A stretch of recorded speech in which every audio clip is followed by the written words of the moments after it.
நம்ம கார்த்திக் இருந்துட்டு இப்போ பயங்கர கோவத்துல இருந்துட்டு இருக்காரு. எதனால அப்படின்னு பார்த்தீங்கன்னா, ஏற்கனவே அஞ்சலி வந்து இப்போ கார்த்திக்க கடத்துனதுலயே அவரு ரொம்பவே வந்து பார்த்தீங்கன்னா டென்ஷனா இருந்துட்டு இருக்காரு. ஆனா அதே சமயம் வந்து பார்த்தீங்கன்னா, அஞ்சலியோட வயித்துல குழந்தையே இல்லாம, அவளால எப்பவுமே குழந்தை பெத்துக்க முடியாது அப்படின்ற உண்மை தெரிஞ்சுமே கூட, அவ வந்து பார்த்தீங்கன்னா இப்போ எல்லார்கிட்டயுமே பொய் சொல்லி நாடகம் ஆடிட்டு இருந்தா இல்லையா?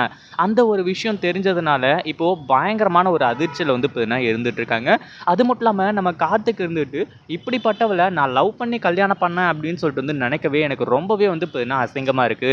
ஏன்னா அந்த அளவுக்கு வந்து பார்த்தீங்கன்னா இப்போ இவ வந்து என்னோட மனசை நோகடிச்சிருந்தா பரவாயில்ல. ஆனா எவ்வளோ பெரிய உண்மையை மறைச்சு பொய் சொல்லி ஏமாத்தி இவ்வளோ பெரிய ஃப்ராடுத்தனத்தை வந்து பார்த்தீங்கன்னா அவ செஞ்சிருப்பா. அப்படி இப்படின்ற மாதிரி வந்து சொல்லி பயங்கர கோவத்தோட கார்த்திக் இருந்துட்டு இதுக்கப்புறமும் இவளை உயிரோட விட்டு வச்சா, அதாவது இவ உயிரோடு இருக்கிறதுனால இந்த வீட்டுக்கு மட்டும்தான் கெடுதல்னு சொல்லிட்டு வந்து நினைச்சிட்டு இருக்கோம். ஆனா அதுதான் கிடையாது.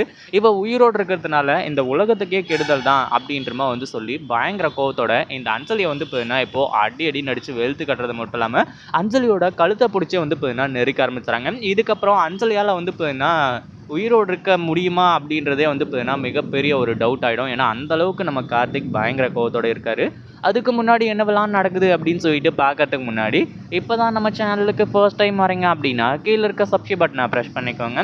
இப்போது நம்ம கௌதம் வந்துட்டு கார்த்திகை காப்பாற்றினது எல்லாமே வந்து பார்த்தீங்கன்னா நல்ல விஷயம் தான். அது மட்டும் இல்லாமல் கார்த்திக் வந்துட்டு அண்ணா நீ வந்து பார்த்தீங்கன்னா என்னை காப்பாற்றுவேன்னு சொல்லிட்டு எனக்கு தெரியும்ண்ணே, அது மட்டும் இல்லாமல் இப்படி என்னை காப்பாற்றுறதுக்காக ஓடோடி வரையண்ணே அப்படின்ற மாதிரி வந்து சொல்லி இந்த இடத்துல வந்து பார்த்தீங்கன்னா நம்ம கார்த்திக் வந்துட்டு கௌதமை கட்டி பிடிச்சி கதறி எழுதிட்டு இருந்தாங்க. அது மட்டும் இல்லாமல் நான் வந்து உங்களுக்கு சொத்து கொடுக்கக்கூடாதுன்னுலாம் நான் வந்து ஓடி போகலண்ணே, உங்களுக்கு சொத்து கொடுக்கறதுக்காக தான் நான் வந்துட்டு இருந்தேன். ஆனால் வர்ற வழியில் இப்போல்லாம் நடக்கும்னு சொல்லிட்டு எனக்கு சத்தியமாக தெரியாதுண்ணே அப்படின்ற மாதிரி வந்து சொல்லி இந்த இடத்துல நம்ம கார்த்திக் இருந்துட்டு எல்லாத்தையுமே வந்து சொல்கிறாங்க. டேய் கார்த்திக் நீ எதை பற்றியும் கவலைப்படாத.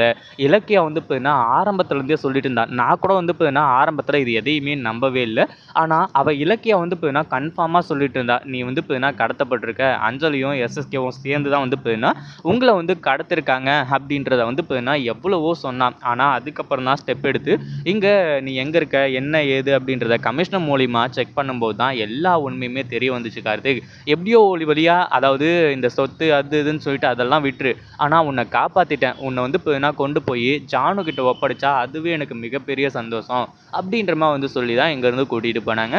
அதே சமயம் நம்ம கார்த்திக்கு இப்போ எல்லா உண்மையுமே தெரிஞ்சதுனால இதுக்கப்புறம் இந்த அஞ்சலியால் ஒன்றுமே பண்ண முடியாது. ஏன்னா வசமாக வந்து இப்போ சிக்கிக்கிட்டா.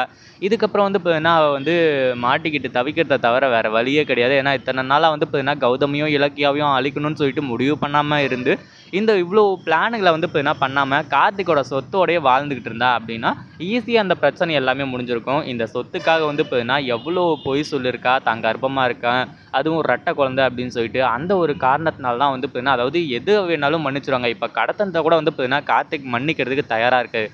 ஆனால் இந்த குழந்தை விஷயத்தில் ரெட்டை குழந்தைன்னு சொல்லிட்டு ஏமாத்தினா பார்த்தீங்களா, அவள் குழந்தை பெற்றுக்கிறாளோ இல்லையோ அதெல்லாம் வேறு விஷயம். ஆனால் ரெட்டை குழந்தைன்னு சொல்லிட்டு ஏமாத்தினது தான் அவள் வந்து செஞ்ச மிகப்பெரிய தப்பு. அதனால தான் கார்த்திக் வந்துட்டு அஞ்சலியை கொல்றதுக்காக கழுத்தை பிடிச்சி வந்து இப்போ என்ன நினைச்சிட்டு இருக்காரு. இதை பற்றி நீங்கள் என்ன நினைக்கிறீங்க? அந்த வீடியோ பிடிச்சிருந்தா லைக் பண்ணுங்கள், ஷேர் பண்ணுங்கள். இப்போ தான் நம்ம சேனலுக்கு ஃபர்ஸ்ட் டைம் வரீங்க அப்படின்னா சப்ஸ்கிரைப் பண்ணிக்கோங்க.